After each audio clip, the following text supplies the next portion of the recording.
پل صراط کی دہشت۔ الحمدللہ رب العالمین والصلاة والسلام علی سید المرسلین، اما بعد فاعوذ باللہ من الشیطان الرجیم، بسم اللہ الرحمن الرحیم۔ پل صراط کی دہشت۔ درود شریف کی فضیلت۔ فرمان مصطفیٰ صلی اللہ تعالی علیہ وآلہ وسلم، مجھ پر درود پاک پڑھنا پل صراط پر نور ہے۔ جو روز جمعہ مجھ پر 80 بار درود پاک پڑھے، اس کے 80 سال کے گناہ معاف ہو جائیں گے۔ صلو علی الحبیب صلی اللہ تعالی علی محمد۔ پل صراط کی دہشت۔ حکایت، حضرت سیدنا عمر بن عبدالعزیز علیہ رحمت اللہ الحفیظ کی ایک کنیز نے حاضر ہو کر عرض کی، میں نے خواب میں دیکھا کہ جہنم کو دہکایا یعنی بھڑکایا گیا ہے اور اس کے اوپر پل صراط رکھ دیا گیا ہے۔ اتنے میں اموی خلفاء کو لایا گیا۔ سب سے پہلے خلیفہ عبد الملک بن مروان کو حکم ہوا کہ پل صراط سے گزرو۔ وہ پل صراط پر چڑھا، مگر دیکھتے ہی دیکھتے دوزخ میں گر پڑا۔ پھر اس کے بیٹے ولید بن عبد الملک کو لایا گیا، وہ بھی دوزخ میں جا گرا۔ اس کے بعد سلیمان بن عبد الملک کو حاضر کیا گیا اور وہ بھی اسی طرح دوزخ میں گر گیا۔ ان سب کے بعد یا امیر المؤمنین آپ کو لایا گیا۔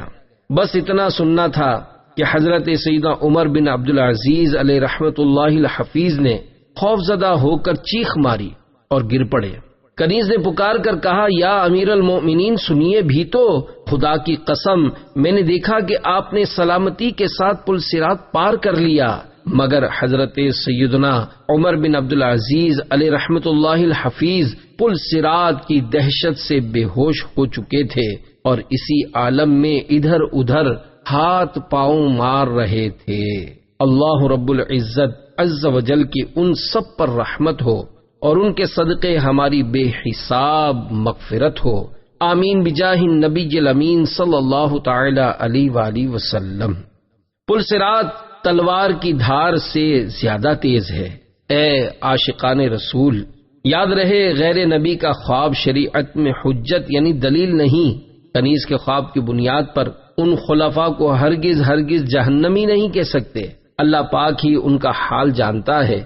حضرت سیدنا عمر بن عبدالعزیز علیہ رحمت اللہ الحفیظ میں خوف خدا کوٹ کوٹ کر بھرا ہوا تھا۔ صرف خواب سن کر پل صراط کی دہشت سے بے ہوش ہو گئے۔ واقعی پل صراط کا معاملہ بڑا ہی نازک ہے۔ پل صراط بال سے زیادہ باریک اور تلوار کی دھار سے زیادہ تیز ہے اور یہ جہنم کی پشت پر رکھا ہوا ہوگا۔ خدا کی قسم یہ سخت تشویشناک مرحلہ ہے، ہر ایک کو اس پر سے گزرنا پڑے گا۔ پھر تیرا یہ ہنسنا کیسا۔ حکایت، حضرت سیدنا حسن بصری علیہ رحمت اللہ القوی نے ایک شخص کو دیکھا کہ وہ ہنس رہا ہے۔ فرمایا، اے جوان، کیا تو پل صراط سے گزر چکا ہے؟ عرض کی نہیں۔ پھر فرمایا، کیا یہ جانتا ہے کہ تو جنت میں جائے گا یا دوزخ میں؟ عرض کی نہیں۔ فرمایا، پھر تیرا یہ ہنسنا کیسا ہے؟ یعنی جب ایسی مشکلات تیرے سامنے ہیں اور تجھے اپنی نجات کا بھی علم نہیں تو پھر کس خوشی میں ہنس رہا ہے؟ اس کے بعد کسی نے کبھی بھی اس کو ہنستے نہیں دیکھا۔ اللہ رب العزت عز و جل کی ان سب پر رحمت ہو اور ان کے صدقے ہماری بے حساب مغفرت ہو، آمین بجاہ نبی الامین صلی اللہ تعالی علیہ وآلہ وسلم۔ خوش ہونے والے پر حیرت۔ حضرت سیدنا عبداللہ بن مسعود رضی اللہ تعالی عنہ فرماتے ہیں، تعجب ہے اس ہنسنے والے پر جس کے پیچھے جہنم ہے، اور حیرت ہے اس خوشی منانے والے پر جس کے پیچھے موت ہے۔ ہر ایک پل صراط سے گزرے گا۔ ام المومنین حضرت سیدتنا حفصہ رضی اللہ تعالی عنہا سے مروی ہے کہ حضور اکرم صلی اللہ تعالی علیہ وآلہ وسلم کا فرمان معظم ہے، جو غزوہ بدر و حدیبیہ میں حاضر تھے انشاء اللہ تعالی وہ آگ میں داخل نہیں ہوں گے۔ میں نے عرض کی، یا رسول اللہ صلی اللہ تعالی علیہ وآلہ وسلم، اللہ پاک نے یہ نہیں فرمایا وَإِن مِّنكُمْ إِلَّا وَارِدُهَا كَانَ عَلَى رَبِّكَ حَتْمًا مَقْضِيًّا۔ ترجمہ کنز ایمان، اور تم میں کوئی ایسا نہیں جس کا گزر دوزخ پر نہ ہو، تمہارے رب کے ذمے پر یہ ضرور ٹھہری ہوئی بات ہے۔ آپ صلی اللہ تعالی علیہ وآلہ وسلم نے فرمایا، کیا تم نے نہیں سنا؟ ثم ننجی الذین اتقوا ونذر الظالمین فیہا جثیا، پھر ہم ڈر والوں کو بچا لیں گے اور ظالموں کو اس میں چھوڑ دیں گے گھٹنوں کے بل گرے۔ مجرم جہنم میں گر پڑیں گے۔ اے عاشقان رسول، اس روایت سے معلوم ہوا کہ ہر ایک کو دوزخ سے گزرنا ہوگا۔ خوف خدا رکھنے والے مسلمان بچا لیے جائیں گے اور مجرم و ظالم لوگ جہنم میں گر پڑیں گے۔ واقعی انتہائی دشوار معاملہ ہے۔ ہائے ہائے، پھر بھی ہم خواب غفلت سے بیدار نہیں ہوتے، دل ہائے گناہوں سے بیزار نہیں ہوتا، مغلوب شاہ نفس بدکار نہیں ہوتا۔ یہ سانس کی مالا بس ٹوٹنے والی ہے، غفلت سے مگر دل کیوں بیدار نہیں ہوتا۔ گو لاکھ کروں کوشش اصلاح نہیں ہوتی، پاکیزہ گناہوں سے کردار نہیں ہوتا۔ اے رب کے حبیب آؤ، اے میرے طبیب آؤ، اچھا یہ گناہوں کا بیمار نہیں ہوتا۔ صلو علی الحبیب صلی اللہ تعالی علی محمد۔ صحابی کا رونا۔ حکایت: اے عاشقان صحابہ و اہل بیت، پل صراط سے گزرنے کا معاملہ آسان نہیں۔ ہمارے بزرگان دین رحمہم اللہ المبین اس تعلق سے بے حد فکر مند رہا کرتے تھے۔ چنانچہ حضرت سیدنا عبداللہ بن رواحہ رضی اللہ تعالیٰ عنہ کو ایک بار روتے دیکھ کر ان کی زوجہ محترمہ رضی اللہ تعالیٰ عنہا نے عرض کی، آپ کو کس بات نے رلایا ہے؟ آپ رضی اللہ تعالیٰ عنہ نے فرمایا کہ مجھے اللہ پاک کا یہ فرمان یاد آ گیا، وَإِن مِّنكُمْ إِلَّا وَارِدُهَا، ترجمہ کنز ایمان، اور تم میں کوئی ایسا نہیں جس کا گزر دوزخ پر نہ ہو۔ یوں یہ تو جان لیا کہ میں نے اس میں داخل ہونا ہے، لیکن یہ نہیں جانتا کہ میں اس سے نجات حاصل کر سکوں گا یا نہیں۔ والدہا سے مراد صحابہ کرام علیہم رضوان کا خوف خدا مرحبا۔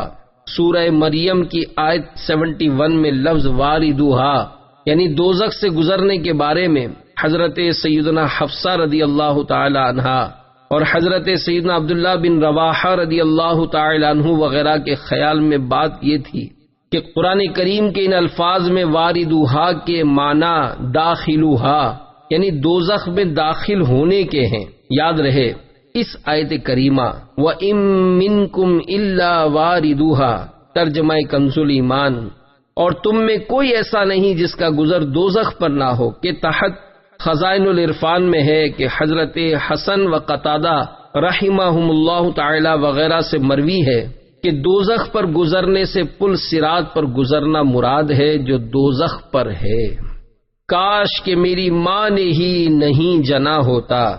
حضرت سیدنا ابو میسرہ عمرو بن شرحبیل علیہ رحمت اللہ الجلیل ایک بار بچھونے پر آرام کے لیے تشریف لے گئے تو بے قرار ہو کر فرمانے لگے کہ کاش میری ماں نے مجھ کو جنا ہی نہ ہوتا۔ ان کی زوجہ محترمہ رحمت اللہ تعالی علیہا نے عرض کیا، آپ ایسا کیوں فرما رہے ہیں؟ فرمایا، بے شک اللہ کریم نے جہنم پر گزرنے کی خبر دی ہے، لیکن یہ خبر نہیں کہ ہم اس سے نکلیں گے یا نہیں۔ پل صراط 15,000 سال کی راہ ہے۔ پیارے پیارے اسلامی بھائیوں، اللہ پاک ہم پر رحم فرمائے۔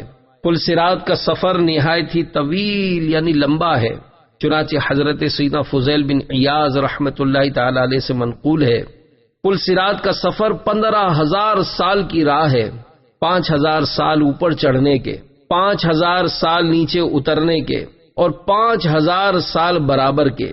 پل صراط بال سے زیادہ باریک اور تلوار کی دھار سے زیادہ تیز ہے، اور وہ جہنم کی پشت پر بنا ہوا ہے۔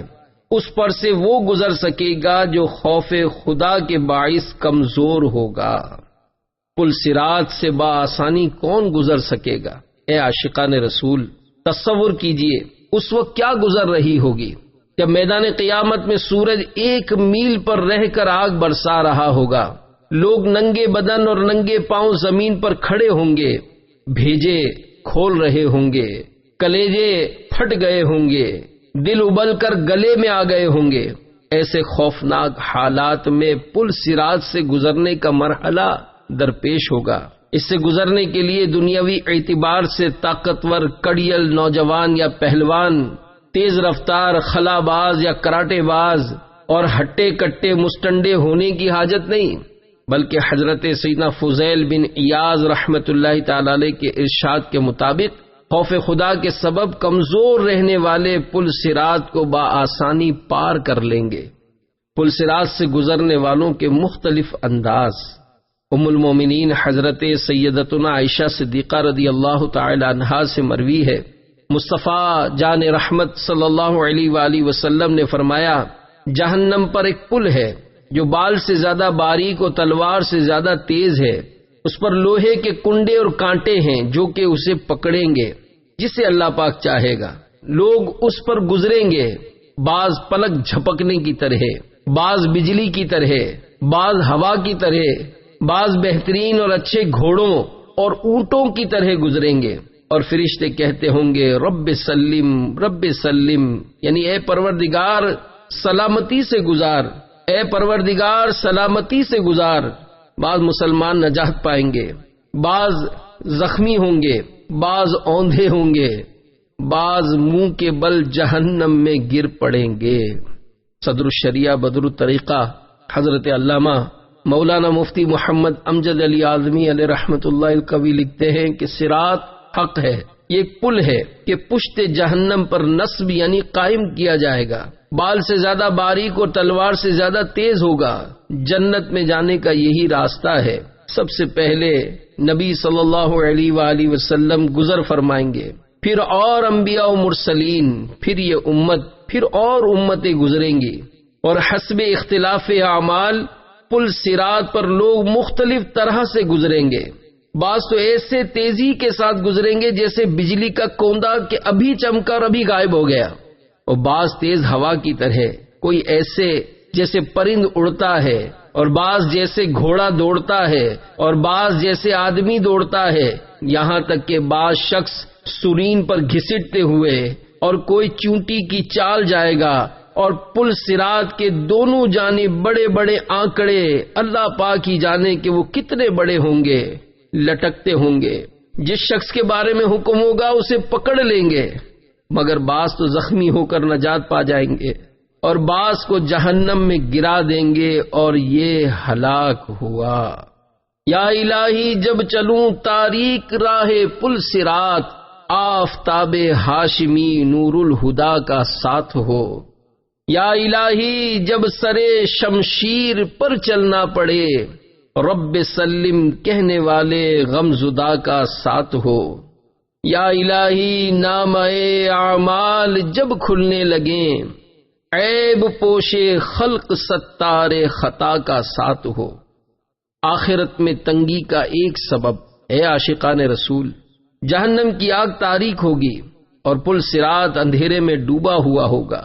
فقط وہی کامیاب ہوگا جس پر رب الاکرم کا فضل و کرم ہوگا۔ چنانچہ حضرت سیدنا سہل بن عبداللہ تستری علیہ رحمت اللہ القوی سے مروی ہے کہ جس پر دنیا میں تنگی ہوئی اس پر آخرت میں کشادگی ہوگی، اور جس پر دنیا میں کشادگی ہوئی اس پر آخرت میں تنگی ہوگی۔ حضرت سیدنا سعید بن ابو ہلال رحمت اللہ تعالی علیہ نے فرمایا کہ میرے پاس یہ بات پہنچی ہے کہ قیامت کے روز پل صراط بعض لوگوں پر بال سے بھی باریک ہوگا، اور بعض کے لیے گھر اور وسیع وادی کی طرح ہوگا۔ اہل صراط روح امی کو خبر کریں، جاتی ہے امت نبوی فرش پر کریں۔ سرکار ہم کمینوں کے اتوار پر نہ جائیں، آقا حضور اپنے کرم پر نظر کریں۔ مال زیادہ تو وبال بھی زیادہ۔ اے عاشقان رسول، دستور ہے کہ جتنا مال زیادہ اتنا ہی وبال بھی زیادہ۔ سفر کا بھی اصول ہے کہ بس یا ریل گاڑی وغیرہ میں جس کے پاس زیادہ سامان ہوتا ہے وہ اتنا ہی پریشان ہوتا ہے۔ نیز جو لوگ ہوائی جہاز کے ذریعے ایک ملک سے دوسرے ملک کا سفر کرتے ہیں ان کو تجربہ ہوگا کہ زیادہ سامان والے کسٹم وغیرہ میں کس قدر پریشان ہوتے ہیں۔ اسی طرح جس کے پاس دنیا کے مال کا بوجھ کم ہوگا اسے آخرت میں آسانی رہے گی۔ چنانچہ بھاری بوجھ کی تعریف حضرت سیدنا انس رضی اللہ تعالی عنہ نے فرمایا کہ اللہ پاک کے محبوب صلی اللہ تعالی علیہ وآلہ وسلم حضرت ابو ذر رضی اللہ تعالی عنہ کا ہاتھ پکڑ کر تشریف لائے اور ان سے فرمایا، اے ابو ذر، کیا تمہیں خبر ہے کہ ہمارے آگے ایک سخت گھاٹی ہے، اس پر صرف ہلکے بوجھ والے گزر سکیں گے؟ ایک صاحب نے عرض کی، یا رسول اللہ صلی اللہ علیہ وآلہ وسلم، میں بھاری بوجھ والوں میں سے ہوں یا ہلکے بوجھ والوں میں سے؟ فرمایا، کیا تیرے پاس آج کا کھانا ہے؟ عرض کی جی ہاں۔ فرمایا، کل کا کھانا ہے؟ عرض کی جی ہاں۔ پھر فرمایا، پرسوں کا کھانا ہے؟ عرض کی جی نہیں۔ آپ صلی اللہ تعالی علیہ وآلہ وسلم نے فرمایا، اگر تیرے پاس 3 دنوں کا کھانا ہوتا تو تو بھاری بوجھ والوں سے ہوتا۔ رحمت للعالمین تیری دہائی دب گیا، اب تو مولا بے طرح سر پر گناہ کا بار ہے، بوجھ ہی بوجھ۔ پیارے پیارے اسلامی بھائیوں، ہمارے یہاں 3 دن کے کھانے کے ذخیرے کی تو بات ہی کہاں ہے، محض حرص کے باعث طرح طرح کی غذاؤں سے فریج بھرا رہتا ہے اور بلا ضرورت ہر چیز کا انبار لگا رہتا ہے۔ ہم حریصوں کا کیا بنے گا؟ دولت کی کثرت کا بوجھ، مزید مال بڑھائے چلے جانے کی ہوس کا بوجھ، کئی دکانوں اور کارخانوں کا بوجھ، بلکہ طرح طرح کے گناہوں کا بھی بوجھ، مثلا سود و رشوت کا بوجھ، دھوکے بازیوں کا بوجھ، دوسروں کا مال ناحق دبا لینے کا بوجھ۔ ہائے ہائے، سروں پر اب تو بوجھ اور بوجھ ہی بوجھ ہے۔ اس قدر بوجھ کے ہوتے ہوئے پل صراط سے گزرنے کی کیا صورت ہوگی؟ بوجھ ہے سر پر کوہ گناہ کا، آپ ہی کا ہے مجھ کو سہارا، میری مدد ہو شافع محشر صلی اللہ علیہ وسلم، میں اگر جہنم میں جا گرا تو۔ عاشقان رسول کی مدنی تحریک دعوت اسلامی کے مکتبۃ المدینہ کی کتاب آنسوؤں کا دریا، 300 صفحات، صفحہ 77 سے شروع ہونے والی طویل حکایت کا بعض حصہ سنیے۔ مشہور تابعی بزرگ حضرت سیدنا حسن بصری علیہ رحمۃ اللہ القوی لوگوں کو واعظ و نصیحت کرنے بیٹھے تو لوگ ان کے قریب آنے کے لیے ایک دوسرے کو دھکیلنے لگے۔ اس پر آپ رحمۃ اللہ تعالی علیہ نے ان کی طرف متوجہ ہو کر فرمایا، اے میرے بھائیو، آج تم میرا قرب پانے کے لیے ایک دوسرے کو دھکے دے رہے ہو، کل قیامت میں تمہارا کیا حال ہوگا جب پرہیزگاروں کی مجالس قریب ہوں گی، جب گناہ گاروں کی مجالس کو دور کر دیا جائے گا، جب کم بوجھ والوں یعنی نیک لوگوں سے کہا جائے گا کہ تم پل صراط عبور کر لو، اور زیادہ بوجھ والوں یعنی گناہ گاروں سے کہا جائے گا کہ تم جہنم میں گر جاؤ۔ میں نہیں جانتا کہ میں زیادہ بوجھ والوں کے ساتھ جہنم میں گر پڑوں گا یا تھوڑے بوجھ والوں کے ساتھ پل صراط پار کر جاؤں گا۔ پھر آپ رحمت اللہ تعالی علیہ رونے لگے، یہاں تک کہ آپ پر غشی طاری ہو گئی۔ آپ رحمت اللہ تعالی علیہ کے قریب بیٹھے ہوئے لوگ بھی رونے لگے۔ پھر آپ رحمت اللہ تعالی علیہ ان کی طرف متوجہ ہوئے اور پکار کر فرمایا، اے بھائیو، کیا تم جہنم کے خوف سے نہیں رو رہے؟ سن لو، جو شخص جہنم کے خوف سے روتا ہے اللہ پاک اسے اس دن جہنم سے آزاد فرمائے گا جس دن مخلوق کو زنجیروں اور بیڑیوں سے کھینچا جا رہا ہوگا۔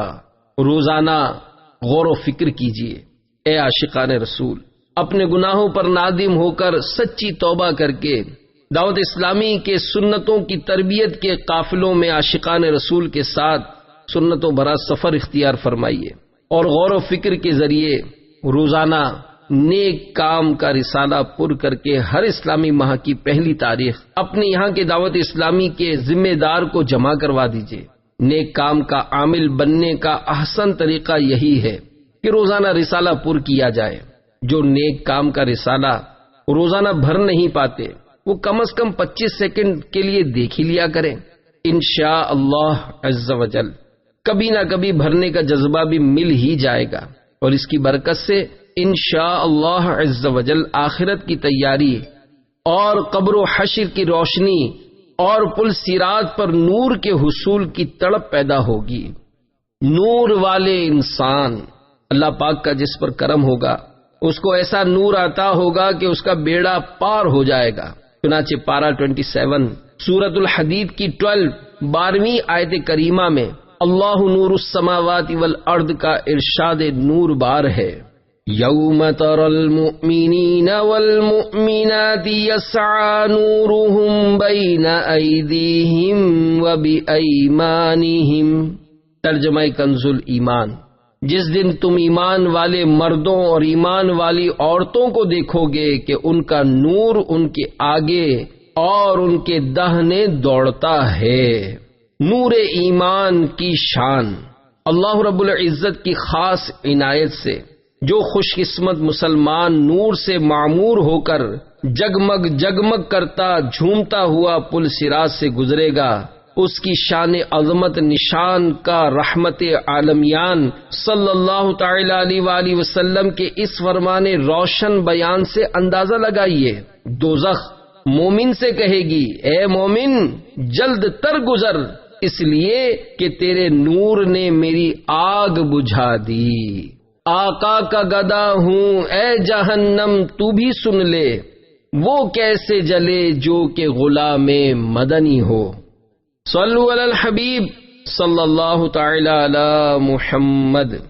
حشر میں نور دلانے والے 5 فرامین مصطفیٰ صلی اللہ تعالی علیہ وآلہ وسلم۔ نمبر 1، نمازی کو نور ملے گا۔ جس نے نمازوں کی حفاظت کی اس کے لیے قیامت میں نور و برہان یعنی دلیل اور نجات ہوگی، اور جس نے نماز کی حفاظت نہ کی تو اس کے لیے نہ نور ہوگا اور نہ برہان اور نہ نجات، اور وہ یعنی بے نمازی قیامت میں قارون و فرعون و حامان اور ابی بن خلف کے ساتھ اٹھایا جائے گا۔ نمبر 2، اندھیرے میں مسجد کو جانے کی فضیلت۔ اندھیروں میں مساجد کی طرف جانے والوں کو قیامت میں نور تام یعنی مکمل نور کی خوشخبری دو۔ نمبر 3، مشکل کشائی کی فضیلت۔ جس نے کسی مسلمان بھائی کی مشکل آسان کی، اللہ پاک قیامت میں پل صراط پر اس کے لیے نور کے 2 شعبے بنائے گا، ان کی روشنی سے ایک عالم روشن ہوگا جن کی گنتی رب العزت خود ہی جانتا ہے۔ نمبر 4، لا الہ الا اللہ 100 بار پڑھنے کی فضیلت۔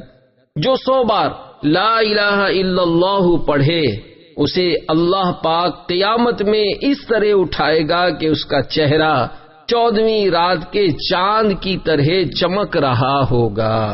نمبر 5، بازار میں ذکر کی فضیلت۔ بازار میں اللہ پاک کا ذکر کرنے والے کے لیے ہر بال کے بدلے میں قیامت میں نور ہوگا۔ جنت میں گھر بنوائیے، سبحان اللہ۔ بازار کی غفلت بھری رونقوں سے جب بھی گزرنا پڑ جائے تو نگاہوں کی حفاظت کے ساتھ ساتھ ذکر و درود کا ورد شروع کر دیجئے۔ نیز بازار میں داخل ہونے کے وقت یہ دعا پڑھ لیجئے، لا الہ الا اللہ وحدہ لا شریک لہ، لہ الملک ولہ الحمد یحیی ویمیت وہو حی لا یموت بیدہ الخیر وہو علی کل شیء قدیر۔ حضور اقدس صلی اللہ تعالی علیہ وآلہ وسلم نے فرمایا، جو بازار میں داخل ہوتے وقت یہ دعا پڑھے گا، اللہ پاک اس کے لیے 1,00,000 نیکی لکھے گا اور 1,00,000 گناہ مٹا دے گا اور 1,00,000 درجے بلند فرمائے گا اور اس کے لیے ایک گھر جنت میں بنائے گا کہ ہے رب سلم صدائے محمد صلی اللہ تعالی علیہ وآلہ وسلم۔ اے عاشقان رسول، قبر و حشر و پل صراط پر نور مصطفیٰ صلی اللہ علیہ وآلہ وسلم کے صدقے میں انشاءاللہ عز و جل ہم غلامان مصطفیٰ کو نور ہی نور ملے گا کہ بروز محشر ہمارے پیارے پیارے آقا مدینے والے مصطفیٰ صلی اللہ علیہ وآلہ وسلم کو اپنے غلاموں کی فکر لاحق ہوگی۔ اس دعا رب سلم یعنی پروردگار سلامتی سے گزار، پروردگار سلامتی سے گزار کی تکرار فرما رہے ہوں گے۔ عاشق ماہ رسالت اعلی حضرت رحمت اللہ تعالی علیہ فرماتے ہیں، رضا پل سے اب وجد کرتے گزریے کہ ہے رب سلم صدائے محمد صلی اللہ علیہ وآلہ وسلم۔ صلو علی الحبیب صلی اللہ تعالی علی محمد۔ نور سے محروم لوگ، ہاں جو بدنصیب نماز نہیں پڑھے گا، داڑھی منڈوائے گا یا ایک مٹھی سے گھٹائے گا، ماں باپ کو ستائے گا، اولاد کو شریعت کی پابندی سے روک کر ماڈرن بنائے گا، بیوی اور بالغہ بچیوں کو بے پردہ پھرائے گا، فلموں ڈراموں گانے بازوں حرام روزیوں سودی تجارتوں دھوکے بازیوں گندی گالیوں غیبتوں چغلیوں عیب دریوں بد نگاہیوں بلا اجازت شرعی مسلمانوں کی دل آزاریوں بے نمازیوں اور فیشن پرست برے دوستوں کی نیز شہوت کے باوجود امردوں یعنی خوبصورت لڑکوں کی صحبتوں وغیرہ وغیرہ گناہوں سے باز نہیں آئے گا، اس کے لیے لمحہ فکریہ ہے۔ اگر اللہ پاک اور اس کے پیارے حبیب صلی اللہ علیہ وآلہ وسلم ناراض ہو گئے اور گناہوں کے سبب ایمان برباد ہو گیا تو یقیناً ناقابل برداشت دائمی عذابوں کا سامنا ہوگا اور پل صراط پر نور بھی نہیں ملے گا۔ چنانچہ تیرے لیے کوئی نور نہیں۔ حضرت سیدنا عبداللہ بن مبارک رحمت اللہ تعالی علیہ الزہد میں نقل کرتے ہیں، بے شک تم اللہ پاک کے یہاں اپنے ناموں اور نشانیوں اور اپنی سرگوشیوں اور مجلسوں یعنی بیٹھکوں اور صحبتوں سمیت لکھے ہوئے ہو۔ جب قیامت کا دن آئے گا تو پکار پڑے گی، اے فلاں بن فلاں یہ تیرا نور ہے، اور اے فلاں بن فلاں تیرے لیے کوئی نور نہیں۔ نگاہ نور کے طلبگار محروم بھکاری۔ منافقین بروز قیامت اس حال میں آئیں گے کہ ان کے پاس ایمان کا نور نہیں ہوگا۔ خوش نصیب ایمان والوں کا نور دیکھ کر ان کو حسرت بالائے حسرت ہوگی اور ان سے نور کی بھیک مانگیں گے مگر محروم نور ہی رہیں گے۔ چنانچہ پارہ 27 سورۃ الحدید کی 13ویں آیت کریمہ میں اللہ پاک کا فرمانے عبرت نشان ہے، یوم یقول المنافقون والمنافقات للذین آمنوا انظرونا نقتبس من نورکم۔ ترجمہ کنز ایمان۔ جس دن منافق مرد اور منافق عورتیں مسلمانوں سے کہیں گے کہ ہمیں ایک نگاہ دیکھو، ہم تمہارے نور سے کچھ حصہ لیں۔ ایمان پر خاتمے کی گارنٹی کسی کے پاس نہیں۔ پیارے پیارے اسلامی بھائیوں، یاد رکھیے نجات ایمان پر خاتمے کے ساتھ مشروط ہے۔ فرمان مصطفیٰ صلی اللہ تعالی علیہ وآلہ وسلم ہے، اعمال کا دار و مدار خاتمے پر ہے۔ ہم میں سے کسی کے پاس بھی یہ گارنٹی نہیں کہ اس کا خاتمہ ایمان ہی پر ہوگا۔ اللہ پاک کی خفیہ تدبیر ہمارے بارے میں کیا ہے، یقیناً اس سے ہم ناواقف ہیں، اور یہی سب سے بڑی خوف کی بات ہے۔ برے خاتمے کے ڈر سے بڑے بڑے اولیاء کرام رحمہم اللہ السلام خوف زدہ رہتے تھے۔ براہ کرم اس کی مزید معلومات کے لیے دعوت اسلامی کے اشاعتی ادارے مکتبۃ المدینہ کا جاری کردہ اللہ پاک کی خفیہ تدبیر نامی بیان کی کیسٹ سنیے۔ انشاء اللہ عز وجل آپ خوف خدا سے لرز اٹھیں گے۔ نیز برے خاتمے کے اسباب نامی 33 صفحات پر مشتمل مختصر سا رسالہ ہدیتاً حاصل کر کے ضرور پڑھ لیجئے۔ اگر دل زندہ ہوا تو ایمان کے حفاظت کی فکر کے جذبے کے تحت انشاء اللہ عز وجل آپ رو پڑیں گے۔ آج کل بعض لوگ بات بات پر کفریات بکتے ہیں۔ کلمات کفر کا علم حاصل کرنا ہر عاقل بالغ مسلمان مرد و عورت پر فرض ہے۔ اس سلسلے میں کفریہ کلمات کے بارے میں سوال جواب نامی 692 صفحات پر مشتمل کتاب نہایت مفید ہے۔ اذان کے دوران گفتگو بار شریعت میں ہے۔ جو اذان کے وقت باتوں میں مشغول رہے اس پر معاذ اللہ خاتمہ برا ہونے کا خوف ہے۔ لہذا کم از کم پہلی اذان سن کر خاموش رہ کر ہمیں جواب دے دینا چاہیے۔ آج کل مسلمانوں کی اس طرف توجہ کم ہے۔ تمام مؤذن صاحبان کو چاہیے کہ وہ پہلے درود و سلام پڑھیں، پھر اس طرح اعلان فرمائیں، عاشقان رسول متوجہ ہوں، اللہ کی رضا کے لیے اذان کا احترام کرتے ہوئے گفتگو اور کام کاج روک کر اذان کا جواب دیجیے اور ڈھیروں نیکیاں کمائیے۔ اس کے بعد اذان کہیں۔ فون کی میوزیکل ٹون۔ نماز کے دوران بعض لوگ موبائل فون بند کرنا بھول جاتے ہیں، اور چونکہ موسیقی سننے جیسے حرام اور جہنم میں لے جانے والے کام سے بچنے کا احساس بھی کم رہ گیا ہے، لہذا معاذ اللہ مسجد کے اندر طرح طرح کی میوزیکل ٹونز بجنی شروع ہو جاتی ہیں۔ اول تو موسیقی کے منحوس ٹون سے فون کو پاک کیجیے، اور اگر موسیقی سننے کا گناہ کیا ہے تو اس سے توبہ بھی کیجیے، اور مسجد میں سادہ ٹون والے موبائل فون بھی بند رکھا کیجیے۔ اس سلسلے میں اذان و اقامت کے اعلان کا کارڈ حاصل کر کے عام کیجیے۔ اسی طرح خطبے کے دوران ہونے والے گناہوں کی نشاندہی کے لیے بھی ایک کارڈ مکتبۃ المدینہ نے شائع کیا ہے۔ کاش ہر خطیب ہر جمعہ کو قبل از خطبہ پڑھ کر سنا دیا کرے۔ یہ کارڈ زیادہ تعداد میں مکتبۃ المدینہ سے حاصل کر لیجئے اور مسجد مسجد پہنچانے کی مدنی تحریک چلا دیجئے، انشاءاللہ عز وجل ثواب کا انبار لگ جائے گا۔ صلو علی الحبیب صلی اللہ تعالی علی محمد۔ 1000 سال کے بعد دوزخ سے رہائی۔ حضرت سیدنا حسن بصری علیہ رحمۃ اللہ القوی نے فرمایا، ایک شخص جہنم سے 1000 سال بعد نکالا جائے گا۔ پھر فرمایا، کاش وہ شخص میں ہوتا۔ حجت الاسلام حضرت سیدنا امام محمد بن محمد غزالی علیہ رحمۃ اللہ الوالی فرماتے ہیں، سیدنا حسن بصری علیہ رحمۃ اللہ القوی نے یہ بات اس لیے ارشاد فرمائی کہ جو 1000 سال کے بعد نکالا جائے گا اس کے بارے میں یہ بات یقینی ہے کہ اس کا خاتمہ ایمان پر ہوا ہوگا۔ 40 سال تک نہیں ہنسے۔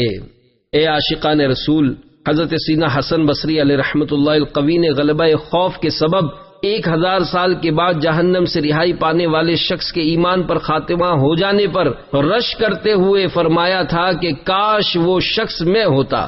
1000 سال تو بہت ہی بڑی بات ہے، خدا کی قسم ایک لمحے کا کروڑواں حصہ بھی جہنم کا عذاب برداشت ہونا ممکن نہیں۔ حضرت سیدنا حسن بصری علیہ رحمۃ اللہ القوی کے غلبہ خوف خدا عز و جل کا عالم تو دیکھیے۔ منقول ہے آپ رحمت اللہ تعالی علیہ 40 سال تک نہیں ہنسے۔ آپ رحمت اللہ تعالی علیہ کو بیٹھا ہوا دیکھ کر یوں معلوم ہوتا گویا ایک سہما ہوا قیدی ہے جسے سزائے موت سنانے کے بعد گردن اڑانے کے لیے لایا گیا ہے، اور جب آپ رحمت اللہ تعالی علیہ گفتگو فرماتے تو ایسا محسوس ہوتا گویا آخرت نظروں کے سامنے ہے اور اس کو دیکھ دیکھ کر اس کی منظر کشی فرما رہے ہیں، اور جب خاموش ہوتے تو ایسا لگتا گویا آپ رحمت اللہ تعالی علیہ کی آنکھوں کے سامنے آگ بھڑک رہی ہے۔ جب عرض کی گئی آپ اس قدر خوف زدہ اور مغموم کیوں رہتے ہیں؟ فرمایا مجھے اس بات کا خوف کھائے جا رہا ہے کہ اگر اللہ پاک نے میرے بعض ناپسندیدہ اعمال دیکھ کر مجھ پر غضب فرمایا اور فرما دیا کہ جا میں تجھے نہیں بخشتا تو میرا کیا بنے گا؟ گرتے پڑتے گزرنے والا۔ حضرت سیدنا امام محمد بن محمد غزالی علیہ رحمت اللہ الوالی نقل کرتے ہیں، اللہ پاک اگلوں اور پچھلوں کو ایک معلوم دن یعنی بروز قیامت ایک مقام پر جمع فرمائے گا۔ 40 سال تک لوگوں کی آنکھیں اوپر کی طرف لگی رہیں گی، وہ فیصلے کے منتظر ہوں گے۔ مومنوں کو ان کے اعمال کے مطابق نور عطا کیا جائے گا، کسی کو بڑے پہاڑ کی مثل نور ملے گا اور کسی کو کھجور کے درخت کی مانند تو کسی کو اس سے بھی کم، حتیٰ کہ ان میں سے آخری شخص کو پاؤں کے انگوٹھے جتنا نور عنایت کیا جائے گا، جو کبھی چمکے گا اور کبھی بجھ جائے گا۔ جب اس کا نور چمکے گا تو وہ چلے گا، اور جب بجھ جائے گا تو اندھیری کی وجہ سے رک جائے گا۔ پھر ہر ایک اپنے اپنے نور کے مطابق پل صراط عبور کرے گا۔ کوئی تو پلک جھپکنے میں گزر جائے گا، کوئی بجلی کی طرح، کوئی بادل کی مانند، کوئی ستارے ٹوٹنے کی مثل، کوئی گھوڑے کے دوڑنے کی طرح تو کوئی آدمی کے دوڑنے کی طرح گزرے گا۔ جس کو پاؤں کے انگوٹھے کی مثل نور دیا جائے گا وہ چہرے، ہاتھوں اور پاؤں کے بل گزرے گا۔ حالت یہ ہوگی کہ ایک ہاتھ بڑھائے گا تو دوسرا اٹک جائے گا، جب ایک پاؤں الجھے گا تو دوسرا پاؤں کھینچ کر بڑھائے گا، اور اس کے پہلوؤں تک آگ پہنچ جائے گی، وہ اسی طرح گرتا پڑتا بالآخر پل صراط پار کرنے میں کامیاب ہو جائے گا۔ وہاں کھڑے ہو کر اپنے پاک پروردگار کی حمد بیان کرے گا، پھر اسے جنت کے دروازے کے قریب ایک کنویں پر غسل دیا جائے گا۔ پل صراط آہ تلوار کی بھی دھار سے تیز، کس طرح سے میں اسے پار کروں گا یا رب، میرے محبوب کے رب تیرا کرم ہوگا تو پل کو بجلی کی طرح پار کروں گا یا رب، میرا کیا بنے گا؟ اے عاشقان رسول، جن خوشبختوں کا ایمان پر خاتمہ ہوگا وہ بالآخر نجات پا جائیں گے، اور جس کا ایمان برباد ہو گیا اور بغیر توبہ و تجدید ایمان مر گیا، اس کی نجات کی کوئی صورت نہیں۔ ہر ایک کو ڈرنا ضروری ہے کہ نہ معلوم میرا کیا بنے گا۔ پل صراط جہنم پر بنا ہوا ہے اور اس پر گزرے بغیر جنت میں داخلہ ممکن نہیں۔ پل صراط سے گزرنے کا لرزہ خیز تصور حجت الاسلام امام محمد بن محمد غزالی علیہ رحمت اللہ علیہ فرماتے، جو شخص اس دنیا میں صراط مستقیم یعنی سیدھے رستے پر قائم رہا، وہ بروز قیامت پل صراط پر ہلکا پھلکا ہو کر نجات پالے گا، اور جو دنیا میں استقامت سے ہٹ گیا، نافرمانی اور گناہوں کے سبب اس کی پیٹھ بھاری ہوئی، تو پہلے ہی قدم میں پل صراط سے پسل کر گر پڑے گا۔ اے بندہ ناتواں، ذرا غور تو کر، جب تو پل صراط اور اس کی باریکی کو دیکھے گا تو کس قدر گھبرائے گا۔ پھر اس کے نیچے جہنم کی ہولناک سیاہی پر تیری نظر پڑے گی، نیچے سے جہنم کا جوش و خروش سنائی دے گا، آگ کے بلند شعلوں کی چیخ و پکار تیرے کانوں سے ٹکرائے گی۔ تو سوچ تو صحیح، اس وقت تجھ پر کس قدر دہشت طاری ہوگی۔ یاد رکھ، تیرا دل چاہے کتنا ہی بے قرار و بے کل ہو، قدم پسل رہے ہو اور پیٹھ پر اس قدر بوجھ ہو کہ اتنا بوجھ اٹھا کر ہموار زمین پر چلنا بھی تیرے لیے دشوار ہو، تو لاکھ کمزوری کی حالت میں ہو، مگر تجھے پل صراط پر چلنا ہی پڑے گا۔ تو تصور تو کر کہ بال سے باریک اور تلوار کی دھار سے تیز پل صراط پر نہ چاہتے ہوئے بھی جب تو پہلا قدم رکھے گا، مگر پھر بھی دوسرا قدم اٹھانے پر مجبور ہوگا، لوگ تیرے سامنے پسل پسل کر جہنم میں گر رہے ہوں گے، فرشتے لوگوں کو بڑے بڑے کانٹوں اور لوہے کے آنکڑوں سے کھینچ کھینچ کر جہنم میں جھونک رہے ہوں گے۔ تو دیکھ رہا ہوگا کہ وہ لوگ روتے چلاتے سر کے بل جہنم میں گرتے جا رہے ہیں۔ تو سوچ اس وقت خوف کے مارے تیری کیا حالت بنی ہوگی۔ جہنم میں گرنے والوں کی چیخ پکار، جہنم کی گہرائیوں سے آہو بکا اور ہائے او کی چیخ و پکار تیرے کانوں میں پڑ رہی ہوگی۔ بے شمار لوگ پل صراط سے پسل کر جہنم میں جا پڑیں گے۔ تو سوچ تو صحیح، اگر تیرا قدم بھی پسل گیا تو تیرا کیا بنے گا؟ اس وقت کی شرم و ندامت تجھے کچھ فائدہ نہ دے گی۔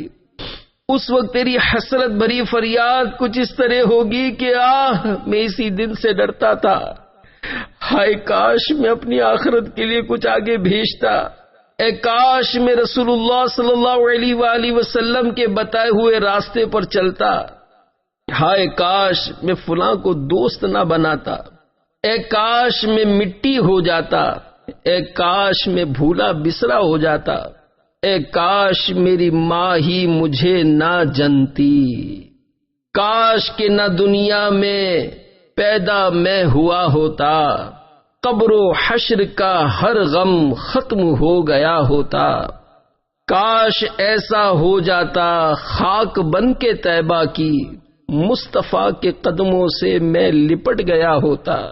آہ سلب ایماں کا خوف کھائے جاتا ہے، کاش کہ میری ماں نے ہی نہیں جنا ہوتا، کون وہاں بے خوف رہے گا۔ حجت الاسلام امام محمد بن محمد غزالی علیہ رحمت اللہ علیہ مزید فرماتے ہیں، قیامت کے ہوش ربا حالات میں وہی شخص زیادہ محفوظ ہوگا جو دنیا میں اس کے معاملے میں زیادہ فکر مند یعنی خوف زدہ رہا کرے گا۔ کیونکہ اللہ پاک کسی پر دو خوف جمع نہیں کرتا۔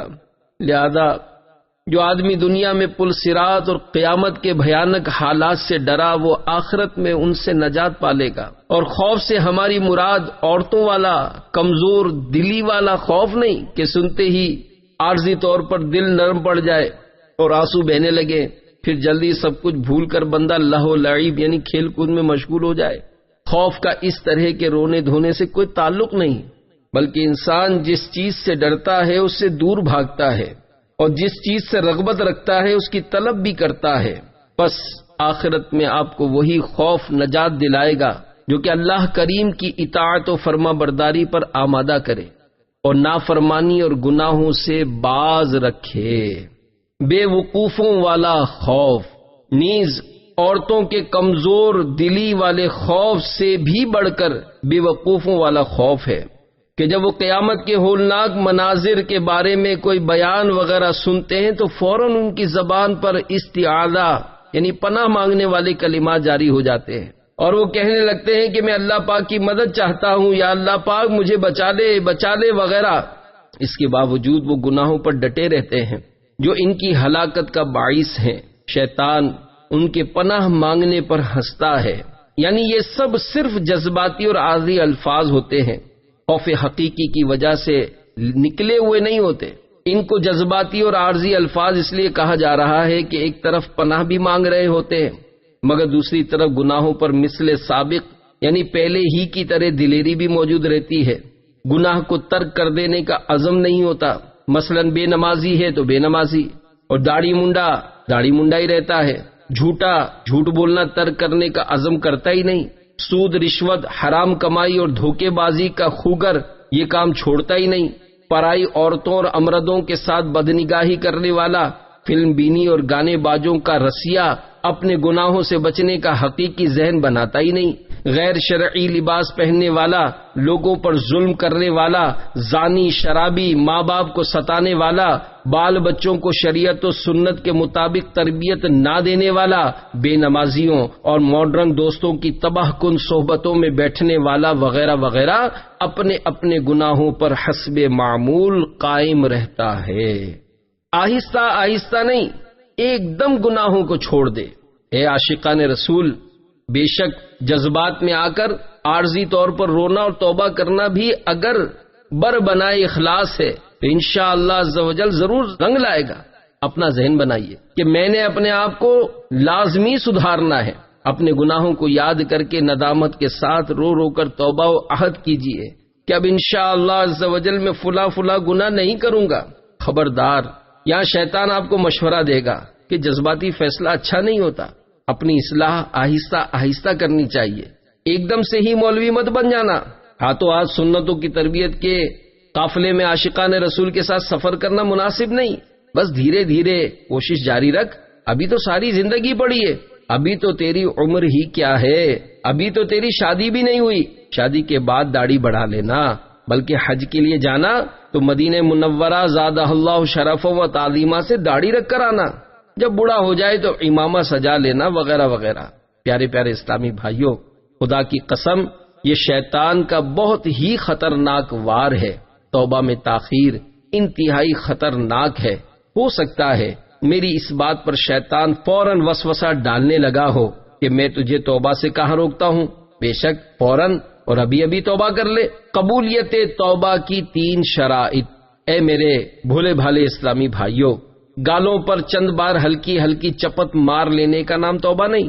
توبہ کے 3 رکن ہیں، اگر ان میں سے ایک بھی رکن کم ہو تو پھر توبہ قبول نہیں ہوگی۔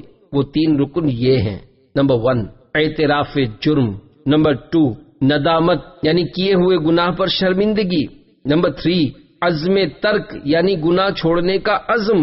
نیز اگر گناہ قابل تلافی ہو تو اس کی تلافی بھی لازم۔ مثلا بے نمازی کی توبہ اسی وقت سچی توبہ کہلائے گی جبکہ رہ جانے والی نمازوں کی قضا بھی کرے۔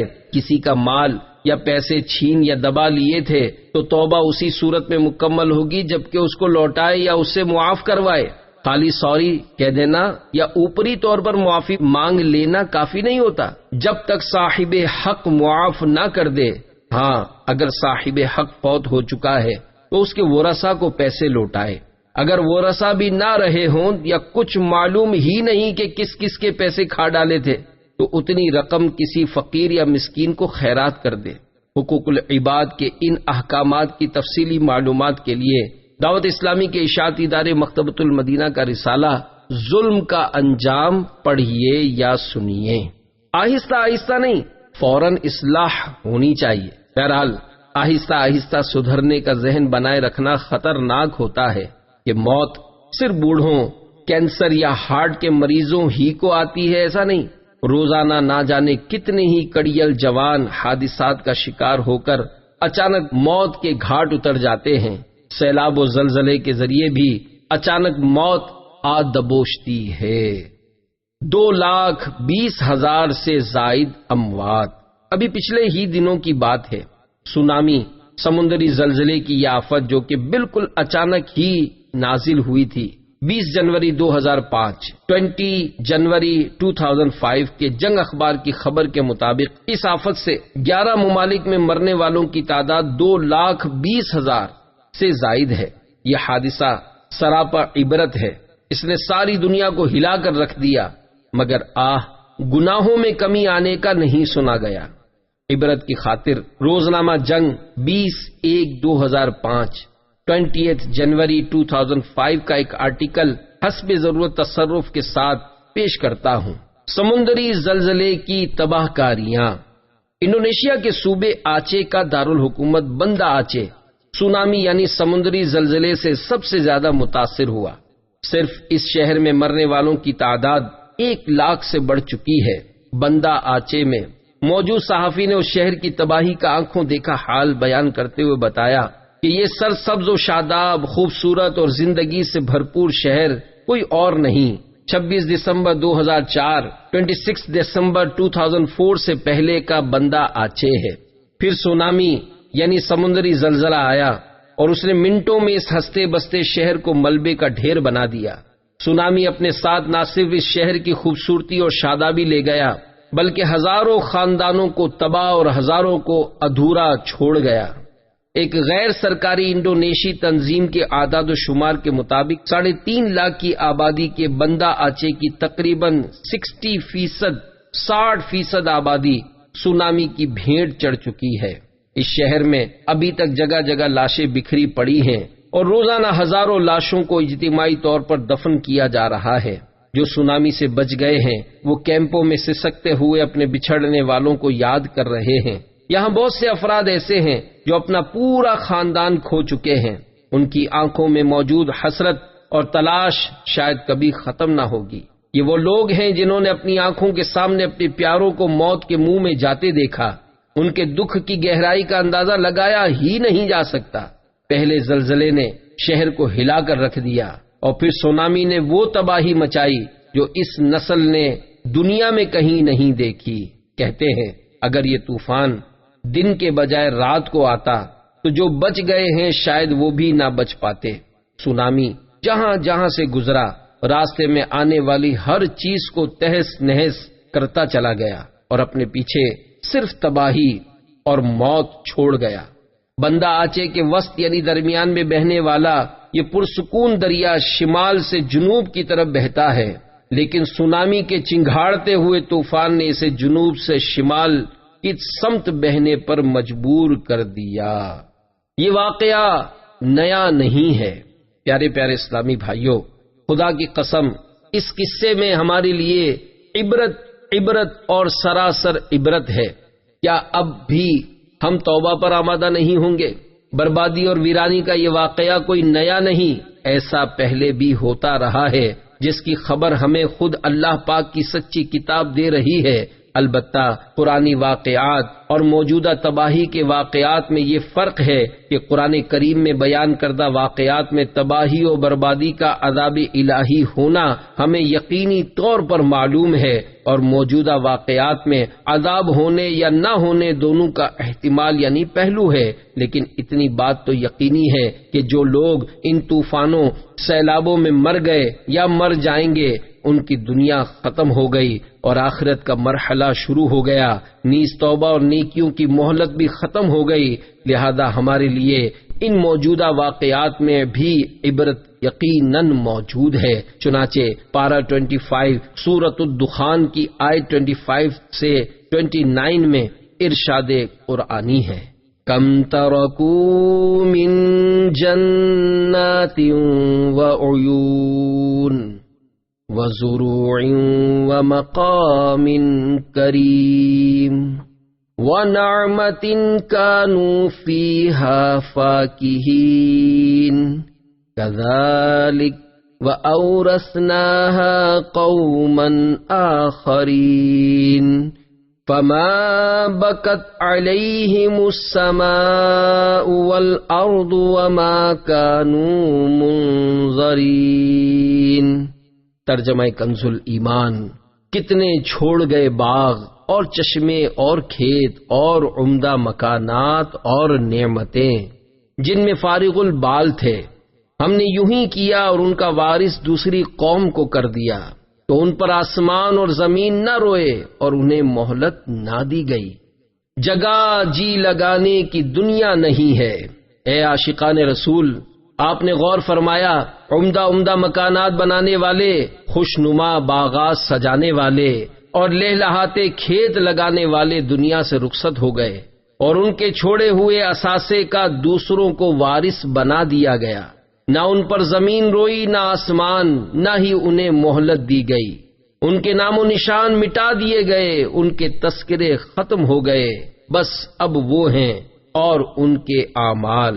تو یہ دنیا بس عبرت ہی عبرت ہے، جہاں میں ہے عبرت کے ہر سو نمونے، مگر تجھ کو اندھا کیا رنگ و بو نے۔ کبھی غور سے بھی یہ دیکھا ہے تو نے، جو آباد تھے وہ محل اب ہے سونے۔ جگہ جی لگانے کی دنیا نہیں ہے، یہ عبرت کی جا ہے، تماشا نہیں ہے۔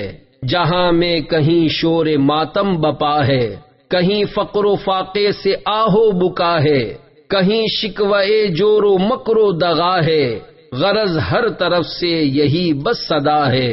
جگہ جی لگانے کی دنیا نہیں ہے، یہ عبرت کی جا ہے، تماشا نہیں ہے۔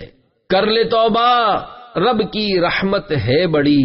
اے عاشقان رسول، اس سے پہلے کہ آپ میں سے کسی کے بارے میں یہ شور مچ جائے کہ اس کا انتقال ہو گیا ہے، جلدی غسال کو بلا لاؤ۔ چنانچہ غسال تختہ اٹھائے چلا آ رہا ہو، غسل دیا جا رہا ہو، کفن پہنایا جا رہا ہو، پھر اندھیری قبر میں اتار دیا جائے۔ یہ سب پیش آنے سے قبل ہی مان جائیے، جلدی جلدی گناہوں سے سچی توبہ کر لیجئے، ابھی توبہ کا وقت موجود ہے۔ کر لے توبہ، رب کی رحمت ہے بڑی، قبر میں ورنہ سزا ہوگی کڑی۔ باغ کا جھولا۔ پیارے پیارے اسلامی بھائیوں، موت کی تیاری، قبر و حشر اور پل صراط سے گزرنے کی آسانی کے حصول کی تڑپ اپنے اندر پیدا کرنے کے لیے دعوت اسلامی کے سنتوں کی تربیت کے قافلوں میں عاشقان رسول کے ساتھ سنتوں بھرے سفر کو اپنا معمول بنا لیجئے۔ الحمدللہ عز وجل قافلوں میں رحمت رب کائنات سے سفر کی سچی نیت بھی نجات کا باعث بن سکتی ہے۔ چنانچہ حیدرآباد باب الاسلام سندھ کے ایک محلے میں نیکی کی دعوت سے متاثر ہو کر ایک ماڈرن نوجوان مسجد میں آ گیا۔ سنت برے بیان میں قافلوں میں سفر کی ترغیب دلائی گئی تو اس نے قافلے میں سفر کے لیے نام لکھوا دیا۔ قافلے میں اس کی روانگی میں ابھی کچھ دن باقی تھے کہ قضاء الہی سے اس کا انتقال ہو گیا۔ کسی اہل خانہ نے مرحوم کو خواب میں اس حالت میں دیکھا کہ وہ ایک ہریالے باغ میں حشاش بشاش جھولا جھول رہا ہے۔ پوچھا یہاں کیسے آ گئے؟ جواب دیا دعوت اسلامی کے قافلے کے ساتھ آیا ہوں۔ اللہ کریم کا بڑا کرم ہوا، میری ماں سے کہہ دینا کہ وہ میرا غم نہ کرے، میں یہاں بہت چین سے ہوں۔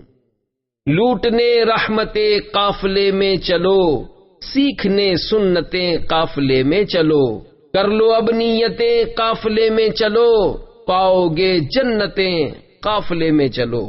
اے عاشقان رسول، یہ سب اللہ رب العزت کی مشیت پر ہے کہ چاہے تو کسی ایک گناہ پر گرفت فرما لے اور چاہے تو کسی ایک نیکی پر بخش دے، یا اپنے پیارے محبوب صلی اللہ علیہ وآلہ وسلم کی شفاعت سے یا محض اپنی رحمت سے بلا حساب مغفرت فرما دے۔ چنانچہ پارہ 24 سورۃ الزمر کی آیت 53 میں خدا رحمان کا فرمان مغفرت نشان ہے۔ قل یا عبادی الذین اسرفوا علی انفسہم لا تقنطوا من رحمت اللہ ان اللہ یغفر الذنوب جمیعا انہ هو الغفور الرحیم۔ ترجمہ کنز الایمان، تم فرماؤ اے میرے وہ بندو جنہوں نے اپنی جانوں پر زیادتی کی، اللہ کی رحمت سے نا امید نہ ہو، بے شک اللہ سب گناہ بخش دیتا ہے، بے شک وہی بخشنے والا مہربان ہے۔ سبقت رحمتی علی غضبی، تو نے جب سے سنا دیا یا رب آسرا ہم گناہ گاروں کا، اور مضبوط ہو گیا یا رب تو حسن کو اٹھا حسن کر کے، ہو مع الخیر خاتمہ یا رب۔